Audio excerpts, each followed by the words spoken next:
I had always imagined that when my only son Malik finally decided to settle down, I would be there standing in the front row, wearing the dress I had chosen months before, smiling through tears while watching him say his vows. But life doesn't always give you the script you expect.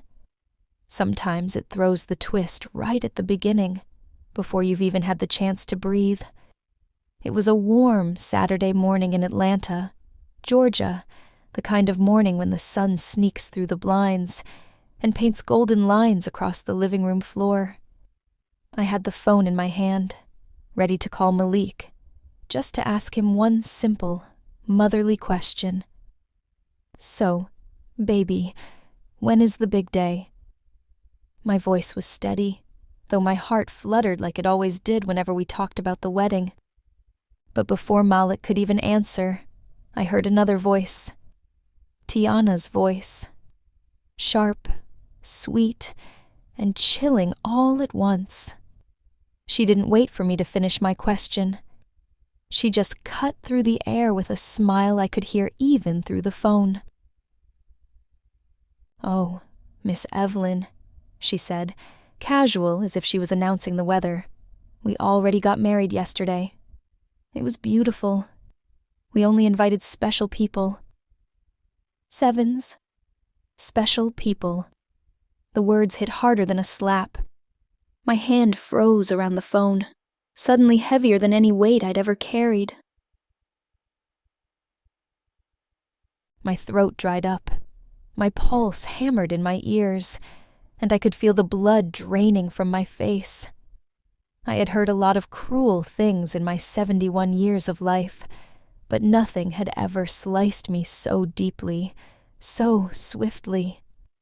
I stood there in the living room of my Cascade Heights home, surrounded by furniture I had paid for, staring at the photo frames of family dinners, Christmas mornings, and birthdays, where Malik always smiled with the innocence of a boy who once hugged me so tight and promised I was the best mom in the world. And yet, here I was, excluded, invisible, unworthy, special people. Sevens. I, who had paid their rent month after month, 5 years straight, never late, never questioning.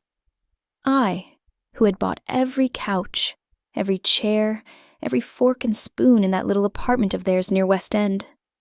I, who had spent $80,000 from my retirement, from my late husband Raymond's savings, just to make sure Malik and Tiana lived comfortably while they figured things out. Sevens. I was not special. The pale lavender dress I had carefully picked out for the wedding, the one I had imagined would glow in the photographs, was hanging useless in my closet.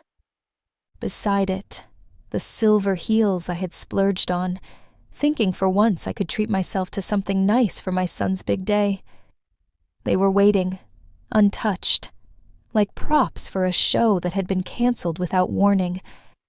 I had called my sister Naomi in Houston just last week to tell her the good news. I had cleaned my house from top to bottom, imagining they might stop by with cake after the ceremony. I had set aside $1,000 as a wedding gift, tucked in an envelope with Malik's name written in my careful handwriting. All of it shattered in a single moment. 4 poisoned words. Only special people. Through the silence, Malik finally spoke, but his voice sounded rehearsed, thin, almost hollow. "Mom, it was an intimate thing, real small. Just us, and the witnesses." Sevens. But I wasn't naive. I had already seen the photos on Instagram.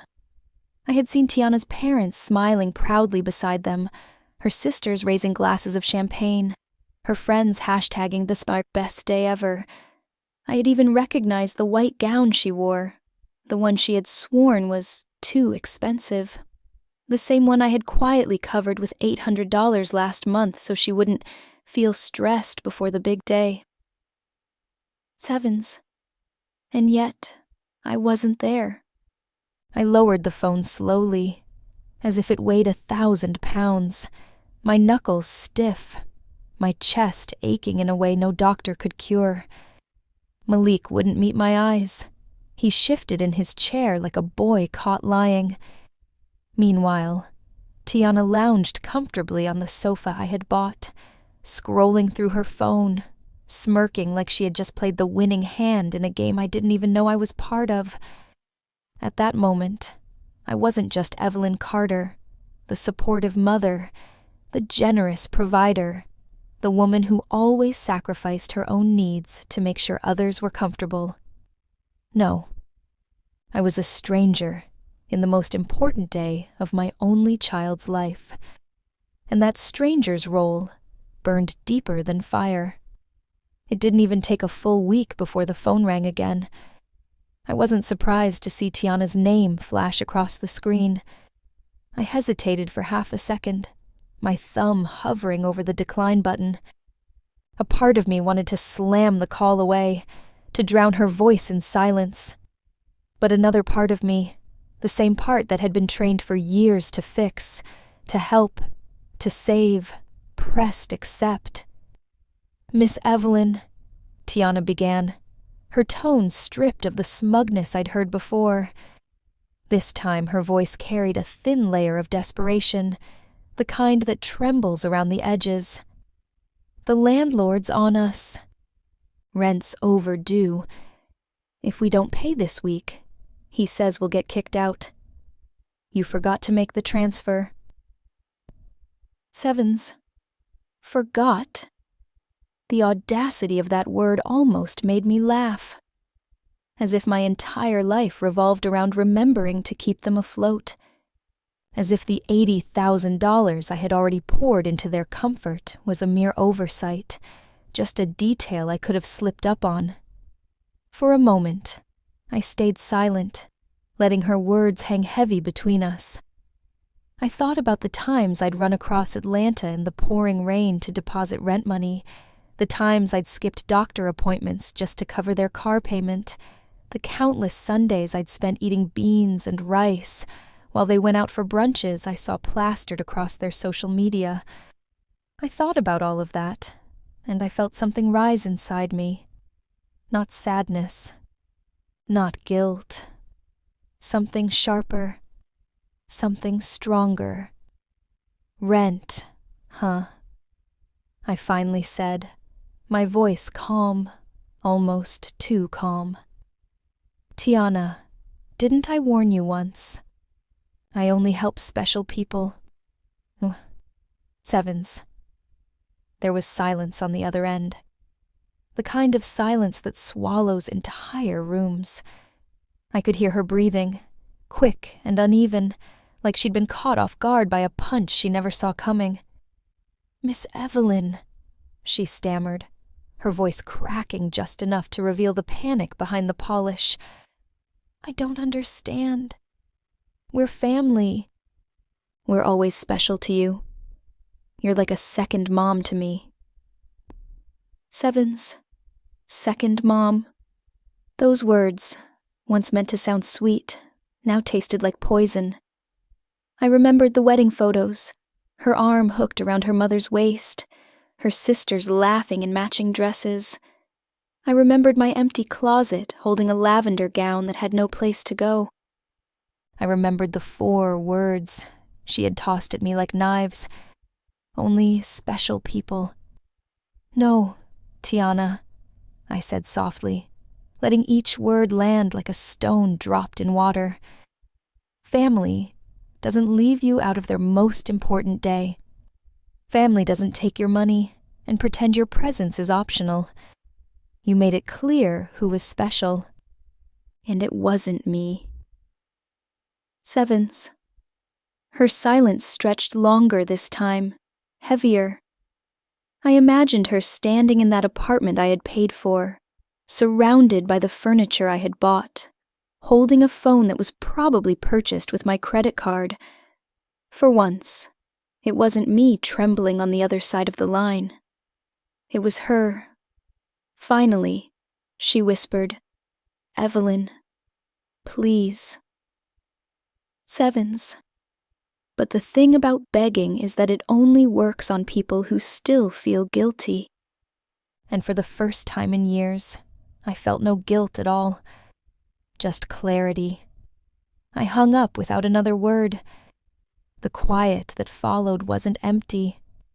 It was full of years of sacrifices finally breaking free.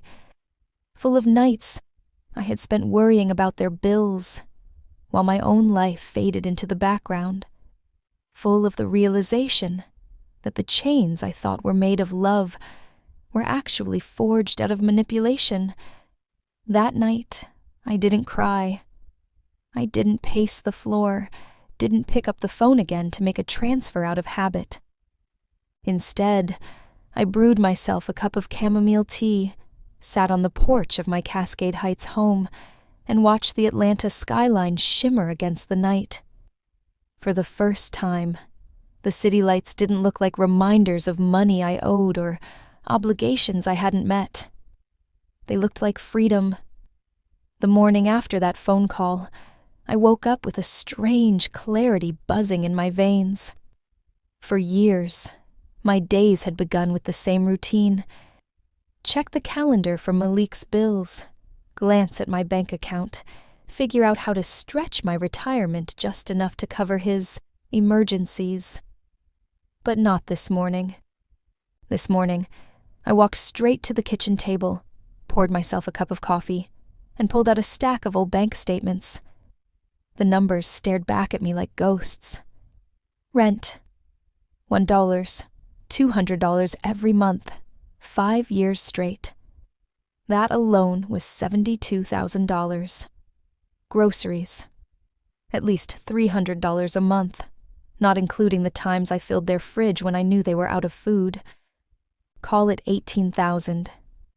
Utilities, car repairs, Malik's business investments, Tiana's medical bills, birthday gifts, Christmas gifts, anniversary dinners. By the time I finished scribbling everything onto a yellow notepad, the total had climbed past $80,000. $80,000. I sat back in my chair, the pen dangling in my hand, my eyes fixed on that impossible number. 80,000 was more than I'd made in my first decade working at the library. 80,000 was the cushion my late husband, Raymond, had worked overtime as an electrician to leave behind for me, so I could live out my later years in peace. 80,000 was the money I'd promised myself I'd use to see Paris, to sit in a jazz club in New Orleans, to fix the leaky roof in this house before it turned into a bigger problem. Instead, it had vanished, piece by piece, dollar by dollar, into someone else's life. I felt a tear sting my eye, but it wasn't the kind of tear I was used to, the quiet, guilty kind I had shed late at night, when I wondered why my love never felt enough. No, this one was different. It burned. It was heavy with anger, with humiliation, with the realization that I had let myself become their safety net, while my own dreams gathered dust in the corner. I thought back to the day I helped Malik move into his first apartment. He was 27 then, fresh out of another failed startup, broke but full of ideas. He hugged me, whispered, "Just give me a little time, Mom. I'll make you proud." And I believed him. Every month after, when the rent notice came due, I convinced myself it was temporary, that the next check would be his, not mine, that he just needed one more chance. But 5 years had passed. He was 32 now, and nothing had changed. Except me. My hand shook slightly as I circled the number at the bottom of the page. 80 zoos and dossers. My foolishness had a price tag. My silence had a receipt. I got up, walked to the closet, and pulled down a shoebox where I kept old photographs. Raymond's smile looked back at me from one of them, his arm slung around my shoulder, his eyes full of pride the day he finished paying off this very house. I could almost hear his voice, steady and practical. "Evelyn, don't let anybody drain you dry. You worked too hard for this." "Sevens," I whispered back to him. "You're right, Ray. I see it now." Sevens.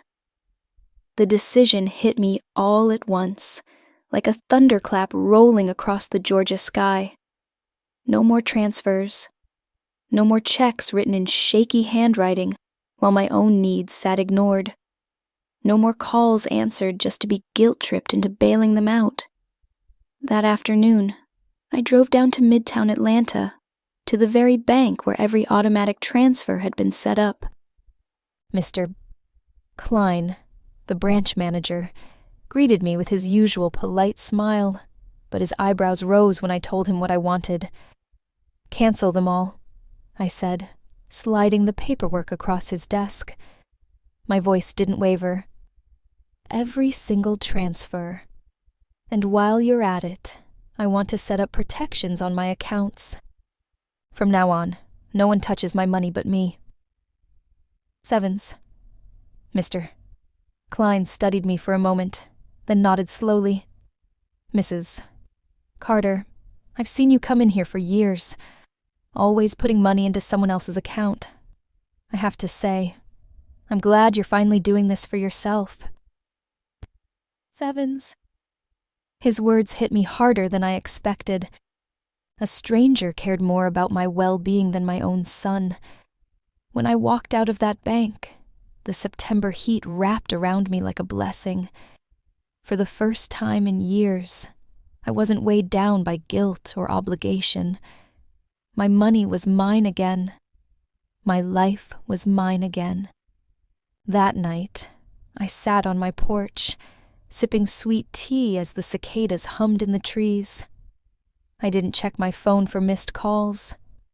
I didn't pace the floor worrying about what Malik or Tiana might do when the rent wasn't paid. Instead, I looked up at the stars and felt something I hadn't felt in a very long time. Peace. And under that peace, a simmering determination. This was just the beginning. The knock on my door came just as the sun was sliding down behind the pine trees, painting the Atlanta sky in strokes of orange and purple. I wasn't expecting company, and for a moment, I thought it might be Malik or Tiana, showing up with their usual storm of excuses and demands. My stomach tightened. But when I opened the door, it wasn't them. It was Raymond. He stood there with 2 cups of coffee in a cardboard carrier, his tall frame a little stooped now, his salt and pepper hair catching the last of the sunlight. For a second, I didn't move. The years between us stretched like a chasm, filled with unspoken words, old wounds, and memories that still had sharp edges. "Evening, Evie," he said softly, using the nickname he hadn't called me in decades. His voice was rougher now, but familiar, like a song I hadn't heard in years that still knew all the chords of my heart. I blinked, surprised. "Ray, what are you doing here?" "Sevens." He lifted the carrier. "Brought you some coffee. Thought you might need it." "Sevens." I let him in, mostly out of shock, partly out of curiosity. He set the coffee down on the table where my yellow notepad still lay, the number $80, so dollars, circled in bold ink. His eyes flicked to it, then back to me. He didn't ask right away. He just sat, wrapping his hands around the cup like he was gathering courage. "I heard," he said finally. "Malik told me you cut him off." Sevens. The words hung between us. My throat tightened. "He called you?" Sevens. Ray nodded. Yeah. He was upset. Said you weren't yourself. He paused, searching my face. But looking at you now, I think you're more yourself than I've seen in a long time. Sevens. That caught me off guard. For years, Raymond had been the man who left when the weight of bills and grief after my mother's death got too heavy. We had stayed civil, connected through Malik, but never close. Yet here he was, not accusing, not judging, just seeing me. I took a sip of the coffee, letting its warmth settle in my chest. Ray, I've spent 5 years paying for his rent, his groceries, his mistakes. $80,000. And do you know what I got in return? I wasn't even invited to my own son's wedding. Sevens. Ray flinched as if the words cut him, too. He rubbed a hand over his jaw, sighing deep. I should have been there more. Maybe if I had, he wouldn't have leaned on you so hard. Sevens. I shook my head. Don't do that. Malik's 32 years old. He makes his own choices. And so does Tiana. They've treated me like an ATM with a smile. That stops now. Sevens. He leaned forward, his eyes steady on mine. Then you won't face it alone. I may not have been the husband you needed back then, but I can be the father and the man you need on your side now. Sevens. I studied him for a long moment, searching for cracks, for the old selfishness I once resented. But what I saw was sincerity, worn into his face by years of living. For the first time in decades, I felt something I hadn't felt with him in a long time. Trust. You really mean that? I asked quietly. He nodded. I do. I know Malik. He'll push back hard. And Tiana, she's sharp. They'll try every trick in the book. But I won't let them break you down again. Sevens. I looked at the circled number on the notepad, then back at him. My chest felt lighter, though my hands still trembled a little. Then I guess it's time, I said. Time we stand together. Sevens. Ray reached across the table, not to hold my hand. He knew better than to rush that, but to tap the pen lying next to the notepad. Let's start by writing down everything. Every dollar. Every date. We'll make a record they can't deny. Sevens. For the first time since the nightmare began, I didn't feel like a lone soldier preparing for war. I felt like part of a team. And maybe, just maybe, like a woman who still had someone in her corner. That night, as we sat at the table under the glow of a single lamp, the silence wasn't heavy anymore. It was purposeful. Two people who had once lost their way, now charting a new one together. And I knew, deep in my bones, that Malik and Tiana had no idea what storm was about to hit them.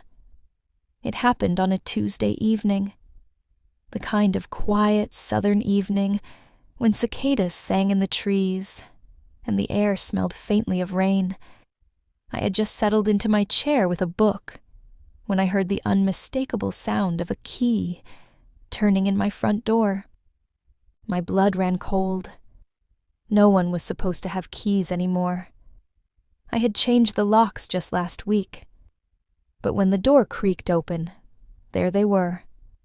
Malik, Tiana, and a man in a gray suit I didn't recognize, stepping into my living room like they owned it. Mom, Malik said, his voice carrying that mix of guilt and irritation I knew too well. We need to talk. Sevens. I stood, my heart pounding but my spine straight. What are you doing in my house? How did you even... Sevens. Tiana lifted a shiny key and smirked. Guess you forgot you gave us the spare ages ago. Don't worry. We're just here to straighten things out. Sevens. Straighten things out. My eyes flicked to the man with them. He adjusted his tie and stepped forward with a smile that didn't reach his eyes. Mrs. Carter, I'm Clarence Whitfield, an attorney. Your children are concerned about your well-being. They've asked me to prepare some documents that will help them manage your finances more efficiently. Sevens. Documents. Manage. Those words tasted like ash. Raymond emerged from the hallway then, his broad shoulders filling the space. You don't belong here, he said firmly. His voice carried the weight of years Malik had forgotten, the voice of a father who wasn't asking but telling. Malik shifted, suddenly looking smaller under his father's glare. But Tiana pressed forward, undeterred. She laid a folder on my dining table, spreading papers across it as if it were already hers. This is just a simple power of attorney, Miss Evelyn. Nothing complicated. Just until you feel better. We'll handle the bills, the accounts. No stress for you. Sevens. No stress? My voice cracked like a whip. You mean no freedom. No say. No dignity. Sevens. Clarence kept smiling, but I could see the impatience flicker in his eyes. Mrs. Carter, I assure you, this is standard. At your age, it's perfectly normal for children to step in. Sevens. I felt my hands tremble, not from fear, but from rage. Age. They wanted to weaponize my years against me. I stepped closer, my finger tapping hard against the papers. You have no right to my money. No right to my life. You excluded me from your wedding, called me unstable, and now you come into my house to steal what isn't yours. Sevens. Malik finally looked at me then, his face twisted in frustration. Mom, don't make this harder than it needs to be. We have responsibilities. Rent, car payments, credit cards you co-signed. You can't just abandon us. Sevens. Can't I? My voice rose for the first time, filling the room. I've paid your rent for 5 years. I've fed you, clothed you, carried you while you played grown-up. I was good enough for your bills, but not good enough for your vows. You made your choice, Malik. And now, I've made mine. Sevens. Raymond stepped beside me, his presence like a wall. Out, he said flatly. All of you. Out of this house. Sevens. Tiana's eyes flashed, but for the first time, I saw a crack in her confidence. She looked at Malik, waiting for him to push back. Instead, he just clenched his jaw, his shoulders sagging under the weight of his father's stare. Clarence gathered the papers quickly, his professional mask slipping. Mrs. Carter, this isn't over. You're making a mistake. If you refuse cooperation, there are legal avenues. 7. Then take them, I snapped, pointing to the door. But you won't take them from inside my home. Sevens. For a moment, no one moved. The cicadas outside hummed louder, filling the silence like a drumbeat. Then, slowly, Clarence tucked the folder into his briefcase. Tiana snatched the key off the table with a sharp flick, her lips pressed tight. Malik muttered something under his breath I couldn't catch. One by one, they walked out. When the door shut behind them, I realized my hands were shaking again, but not with fear, with power, with the realization that, for the first time in years, I hadn't folded. I hadn't bent under their pressure. I had stood my ground. Raymond turned to me, his face softer now. "You did good, Evie." "Sevens." I sank back into my chair, the adrenaline still rushing through me. "No, Ray," I whispered. "We did good."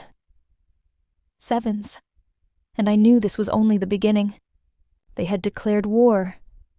But this time, I wasn't fighting it alone.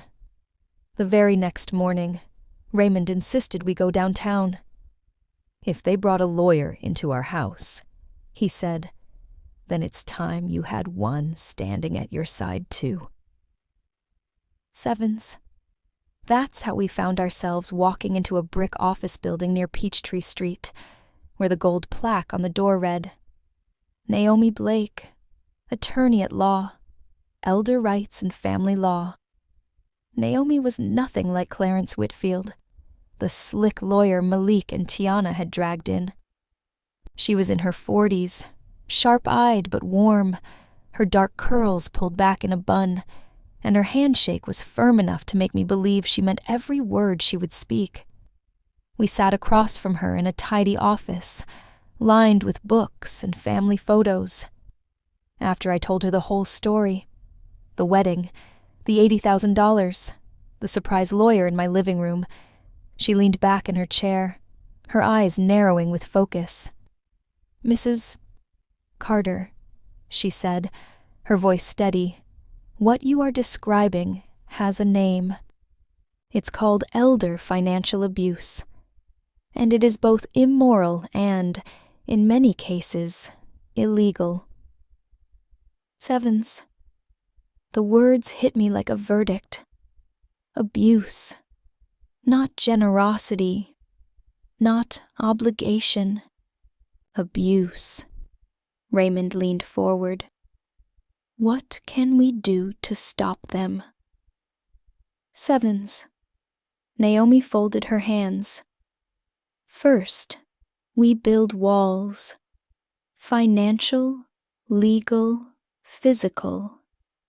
You've already taken the first step by canceling transfers. Now we make sure there are no cracks left for them to squeeze through." Sevens. She laid out the plan like a general preparing for battle. Sevens. Change every lock. If they still have copies, you need to make sure they'll never set foot in your house again without your permission. Sevens. Install security cameras.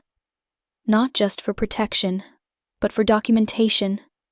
If they try to show up uninvited, you'll have proof. Sevens. Open new accounts at a separate bank. Move your funds to an institution where they have no history, no access, no leverage. Sevens. Update your will and power of attorney. We make it clear on paper who you trust, so no one can claim otherwise. Sevens. Start a log. Write down every time they call, every visit, every request. Patterns matter in court. Sevens. I nodded slowly, writing each point down as she spoke. My pen didn't shake this time. It felt like a sword in my hand. Naomi wasn't done. She leaned forward, her tone softening. "You need to understand something, Mrs. Carter. People like your daughter-in-law, they don't stop when the money stops. They escalate. They'll try guilt, manipulation, even questioning your mental health. But if you stay calm, and if we document everything, you'll be ready." Sevens. I felt my chest tighten. She was right. Tiana had already hinted at me being confused, had already brought in a lawyer to talk about my situation. Sevens. Raymond reached over and rested his calloused hand on mine. "Evie's not confused," he said firmly. "She's clearer than I've seen her in 20 years. Sevens. Naomi smiled faintly. Then, we'll make sure the law sees that too. Sevens. By the time we left her office, I felt something I hadn't felt since this nightmare began. Armed. Not just emotionally, but practically. Every step Naomi laid out gave me a layer of armor, a barrier between me and the storm I knew was still coming. That afternoon, Raymond drove me straight to the hardware store on Cascade Road. The familiar smell of lumber and paint filled the air as we picked out the best locks they had. The owner, Mr. Jenkins, raised his brows when I explained. 5 years, I said, trying to keep my voice steady. I paid their rent for 5 years. And last week, they broke into my house with a lawyer. Sevens, Mr. Jenkins shook his head, his voice low. People will take advantage of you as long as you let 'em. Glad to see you're putting a stop to it. Sevens. Next, we met his son, who specialized in home security. He walked through my house, mapping out where cameras should go. The front porch, the back door, the living room. Each lens felt like another watchful guardian. By evening, as the new locks clicked into place and the cameras blinked their little red lights, I felt my shoulders drop for the first time in weeks. My home was mine again. Later, I sat at the kitchen table, starting the log Naomi had suggested. First entry, September 12th, 7:30 p.m. Malik and Tiana entered house without permission, brought attorney Clarence Whitfield, attempted to secure power of attorney. Refused. Asked to leave. Seeing it in ink gave me a strange sense of relief. This wasn't just a nightmare spinning in my head. It was real, and it was recorded. And now, it could be fought. When I closed the notebook, Raymond handed me a pen with a smile. Write another line, Evie. Sevens. I frowned. What line? Sevens. He leaned back in his chair, eyes steady on mine. Write this. Today, I decided I won't ever be powerless again. Sevens. I did. And when I finished the sentence, I underlined it twice. Because for the first time in years, I believed it. For the first time in months, maybe years, I woke up without a knot in my stomach. No phone buzzing with Malik's urgent requests. No guilt hanging over me like fog. Just the soft light of morning spilling through my curtains, and the quiet hum of Atlanta waking up outside. I decided it was time to do something radical, something selfish, something just for me. So I drove myself downtown to a little beauty salon I hadn't stepped into in over a year.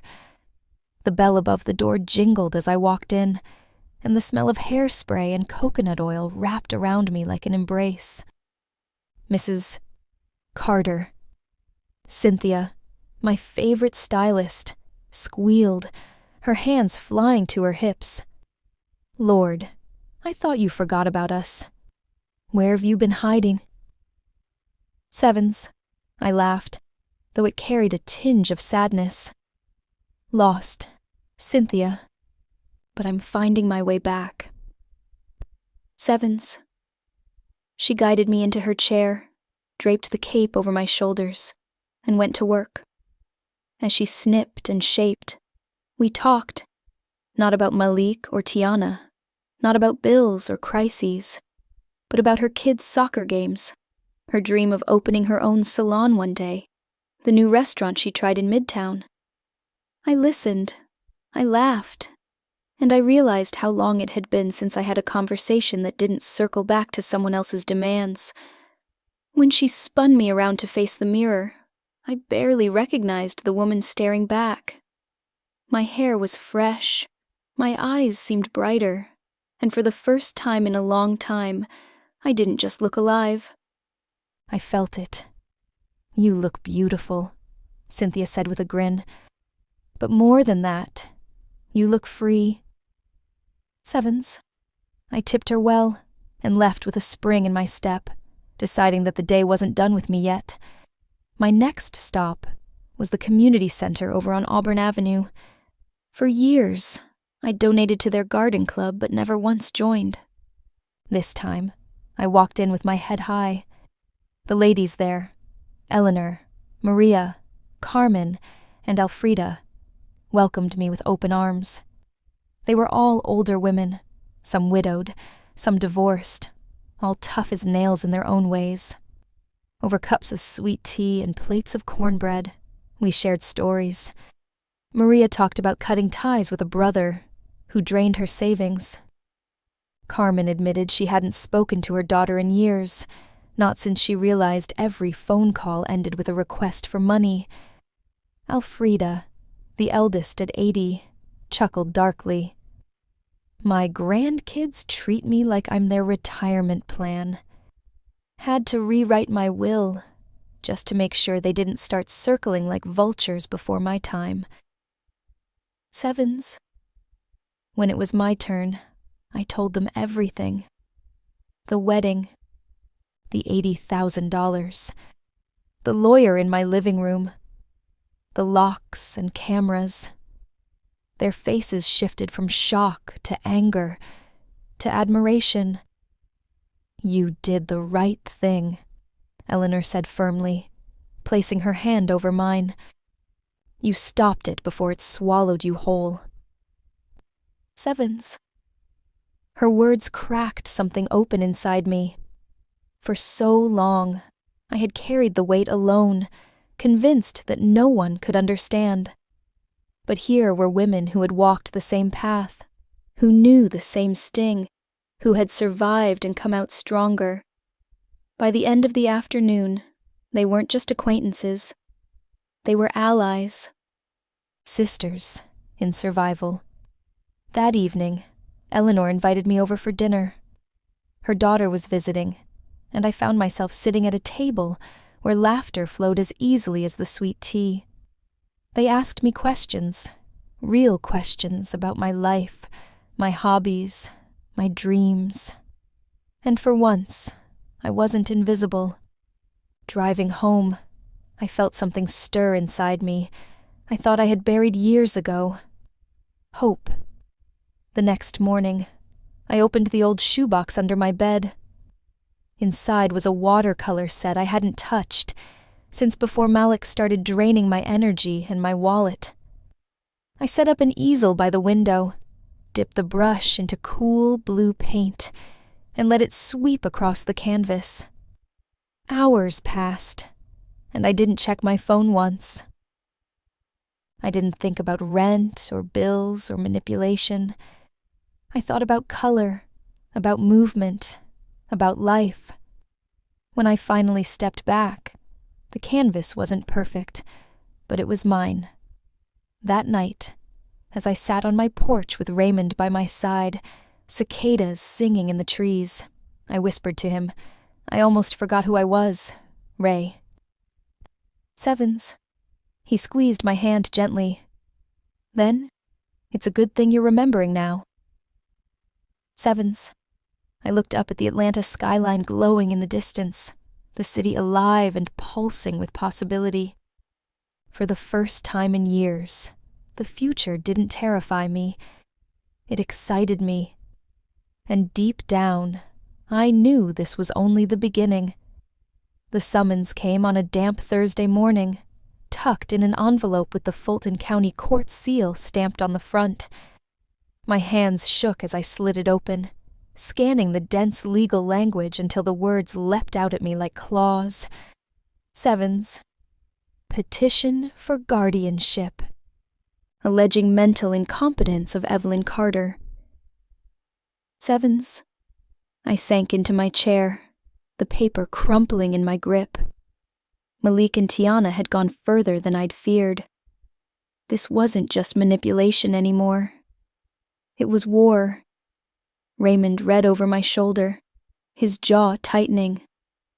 They're trying to take everything, Evie, your house, your accounts, your freedom. Sevens. I nodded slowly, my throat dry. Then we'll fight. Naomi Blake moved quickly. Within days, she assembled a fortress of evidence. Sevens. Bank statements proving every transfer had been voluntary. The log I'd kept since installing the cameras, documenting every unwanted visit. Testimony from Mr. Jenkins, the hardware store owner, and his son about the locks and cameras. A psychiatric evaluation from Dr. Moore, who had tested me extensively and declared my cognitive abilities well above average for her age. Sevens. Witness statements from Eleanor and the Garden Club women about my clarity, independence, and renewed vitality. Mrs. Carter, Naomi said during our strategy meeting, her tone firm but reassuring. The burden of proof is on them. They have to convince the court that you're incapable of making your own decisions. We just have to show the truth. Sevens. Raymond clasped my hand under the table. And we've got the truth on our side. Sevens. Still, I couldn't shake the image of Malik on the stand, painting me as a confused old woman, erasing everything I had fought to reclaim. The courthouse on Pryor Street loomed tall and gray under a cloudy sky. I wore my best black suit, the one I hadn't touched since Raymond's retirement dinner. My hair was neat, my shoulders squared. I wasn't just defending my money. I was defending my dignity. Inside, the courtroom smelled faintly of old wood and paper. Judge Harris, a middle-aged black woman with an air of no-nonsense authority, presided over the bench. Malik and Tiana sat at the petitioner's table, their lawyer, Clarence Whitfield, beside them in his sharp gray suit. Malik avoided my eyes. Tiana didn't. She stared at me with that same chilling smile I remembered from the wedding. The smile of someone who thought she'd already won. Naomi leaned in and whispered, "Stay calm. Let their lies unravel themselves." Clarence rose first. His voice was smooth, confident, rehearsed. "Your Honor, we are here today because Evelyn Carter, once a devoted mother, has unfortunately begun showing signs of significant mental decline. She has cut off all financial support to her family without reason, installed unnecessary security systems out of paranoia, and isolated herself under the influence of outsiders. My clients, Malik Carter and his wife, Tiana, are not here to take advantage, but to ensure that Mrs. Carter is protected and cared for as her abilities deteriorate." Sevens. Every word was a knife, twisting generosity into paranoia, independence into incompetence. Naomi's turn was quieter, but sharper. "Your Honor, what we will show today is not incompetence. We will show strength. We will show a woman who, after 5 years and $80,000 drained from her savings, finally said no. My client is not mentally unfit. She is finally free from abuse." This case is not about Evelyn Carter's capacity. It is about her son and daughter-in-law's greed. Tiana took the stand first. Tears shimmered on cue as she described my confusion. "Sevens. She used to call me her daughter," she said, dabbing her eyes. "But lately, she's become hostile. She doesn't answer our calls. She locks us out. She even accused us of trying to steal from her. We just want to help." Sevens. Naomi rose for cross-examination. "Mrs. Carter," she said evenly, "when was the last time you called Evelyn without asking for money?" Sevens? Tiana stammered. We talked about all sorts of things. Sevens. A date, please. Sevens. Silence. Is it true, Naomi pressed, that when Evelyn asked about your wedding, you told her she wasn't invited because it was only for special people? Sevens. Tiana's face flushed. Those words were taken out of context. Sevens. Naomi's eyebrow arched. What context makes that acceptable to the woman who financed your dress, your rings, your living expenses? Sevens. The courtroom murmured. Malik testified next. His voice was steady, but his hands fidgeted. My mom's been acting strange. She refuses to help us anymore, even though she knows we rely on her. She's never been like this before. Someone must be influencing her. Sevens. Naomi stood. Mr. Carter, how old are you? Sevens. 32. Sevens. And in those 32 years, how many times have you supported your mother financially? Sevens. He hesitated. None. Sevens. How many times in the last 5 years has she paid your rent? Sevens. I don't know. A lot. Sevens. Would $80,000 sound about right? Sevens. He swallowed hard. Maybe. Sevens. Mr. Carter, Naomi said, her voice cutting through the silence. Is it possible that your mother isn't confused at all? That she simply decided she was done paying for your life? Sevens. Malik's face reddened. He didn't answer. Naomi called Dr. Moore first. The psychiatrist testified about my test results. Memory, logic, problem-solving, all strong. Mrs. Carter is not only competent, Dr. Moore said firmly. She is exceptionally clear-minded for her age. Sevens. Mr. Jenkins and his son confirmed the lock changes, and security cameras were rational safety measures, not paranoia. Eleanor and the Garden Club women spoke passionately about my independence, my painting, my renewed joy in life. Finally, Naomi called me. I walked to the stand, my steps slow but steady. Swore to tell the truth. Sat down and faced the courtroom. Naomi asked gently, Mrs. Carter, why did you stop giving Malik and Tiana financial support? Sevens. I looked straight at Judge Harris. Because I realized what I was giving wasn't love. It was money. And love that has to be bought isn't real.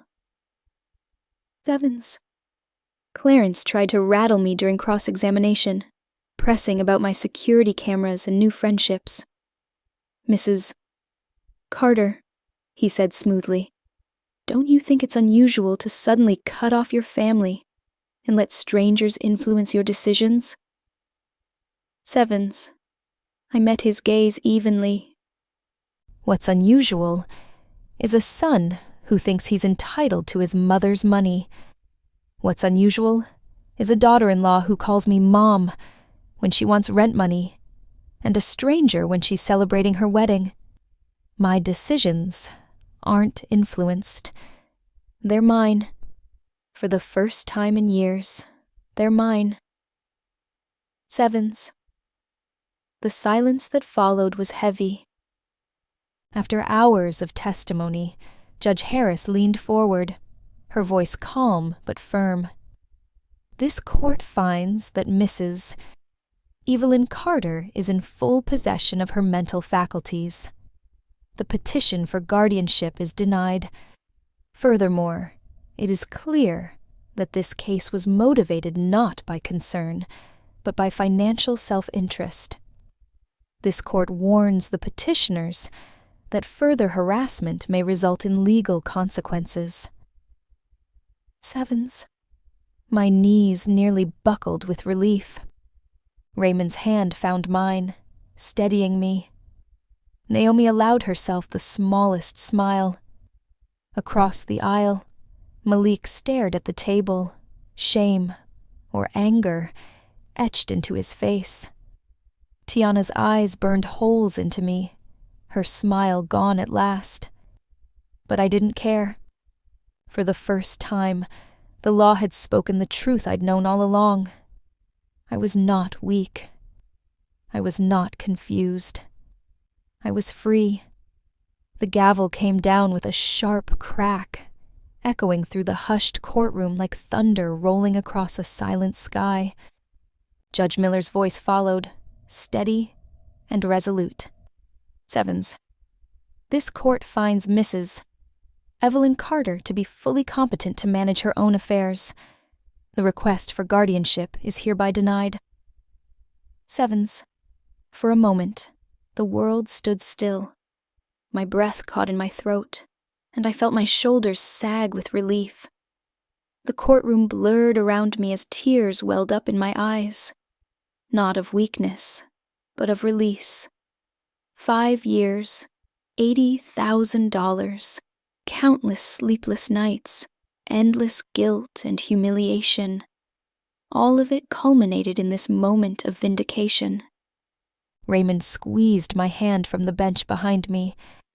Eleanor and the women from the community center leaned forward, their faces glowing with pride.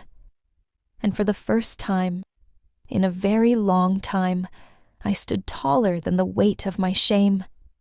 Malik's face was pale, tight with disbelief. He glanced at Tiana, who sat rigid, lips pressed into a bitter line. They whispered furiously to their lawyer, their desperation painting every gesture. I almost pitied them. Almost. When the session adjourned, we filed out into the sunlight. The courthouse steps felt like a stage, and I walked down them with my head held high. Malik rushed forward, blocking my path. "Mom," he pleaded, his voice cracking. "Don't do this. We're family. We can fix this." Sevens. I stared at him, really stared. I saw the boy I had once rocked to sleep, the child who used to bring me dandelions from the yard. But that boy had long since grown into a man who saw me as nothing more than a bank account with legs. "You made your choices, Malik," I said softly. "And I've made mine. Love doesn't demand a price tag." Sevens. His eyes glistened, but Tiana yanked his arm sharply. "Come on," she hissed. "She's not worth it." Sevens. Not worth it. The words landed like cold steel, but instead of piercing me, they only confirmed what I had always known in my bones. To her, I had never been a mother-in-law. I had only ever been a resource. They stormed away, their lawyer trailing behind, and with each step they took, the chains around my heart loosened. Reclaiming myself. Sevens. The days that followed were filled with a strange new lightness. For years, my mornings had begun with dread, checking my phone for Malik's frantic messages, rushing to the bank for transfers, rearranging my life to accommodate their emergencies. Now, I woke up slowly, savoring the sun as it painted golden streaks across my bedroom wall. Raymond and I spent mornings on the porch, sipping coffee and listening to the cicadas hum in the Georgia air. Sometimes we spoke, sometimes we sat in silence, but always there was peace. The house, once a place of anxiety, transformed into a sanctuary. I painted the walls warm shades of yellow and soft blue. I replaced the heavy curtains with sheer ones that let in the morning sun. I cleared out closets filled with Malik's old things, the remnants of a son who had long abandoned me emotionally. Each item I gave away, felt like peeling off another layer of guilt. One afternoon, Eleanor and the ladies from the garden club helped me box up old furniture. We laughed as we struggled with heavy armchairs, pausing for sweet tea breaks and gossip about the neighborhood. For the first time in years, my home was filled not with tension, but with laughter. And then I made a decision, a bold one. I put the house up for sale. Starting fresh. Sevens. When the sold sign went up on the lawn, I felt no sadness, only exhilaration. That house had been both a refuge and a prison, a place where I raised Malik with love, but also where I had sacrificed myself to the point of invisibility. It was time to close that chapter. I moved into a sleek apartment in downtown Atlanta, with floor-to-ceiling windows that overlooked the city skyline. From my balcony, I could see the glow of skyscrapers, the buzz of life, the pulse of a city that had always been waiting for me to join it. With the proceeds from the house and my savings, I gave myself the greatest gift I had denied for so long: freedom. I booked a trip to New Orleans and danced to live jazz in the French Quarter. I strolled along the Chicago River, ate deep dish pizza, and watched fireworks light up the night sky. In San Francisco, I tasted sourdough so fresh it melted in my mouth, and I stood at the edge of the Golden Gate Bridge, the wind whipping my hair as the Pacific stretched endlessly before me. For each city I visited, I wrote postcards to myself, reminders that I had lived, not just survived. Giving back. Sevens. But my journey wasn't just about taking. It was about giving, but this time, on my terms. I donated to organizations that fight elder financial abuse, ensuring that other women wouldn't fall into the same traps I had. I spoke at local community centers, sharing my story with audiences of gray-haired women who nodded with tears in their eyes. They saw themselves in me. They knew the weight of being used under the disguise of love. Sevens. And in giving my story, I reclaimed my power. The unexpected visit. Sevens. Months later, on a rainy Sunday, a knock sounded at my apartment door. When I opened it, Malik stood there. Alone. He looked older, thinner, worn down by life in ways no 32-year-old should be. His eyes, once sharp with entitlement, now seemed clouded with regret. "Mom," he whispered, his voice trembling. I just wanted to say I'm sorry." Sevens. For a fleeting second, my heart softened. I wanted to pull him close, to forgive, to believe. But forgiveness without change is surrender. "Malik," I said gently, "I hear your words. But love isn't built on apologies. It's built on respect. Until you can show me that, there's nothing left for me to give." Sevens. He nodded slowly, tears brimming. "I understand." Sevens. He turned and walked away, his figure fading into the rain. I closed the door, leaned against it, and let out a long breath. Maybe one day he would change.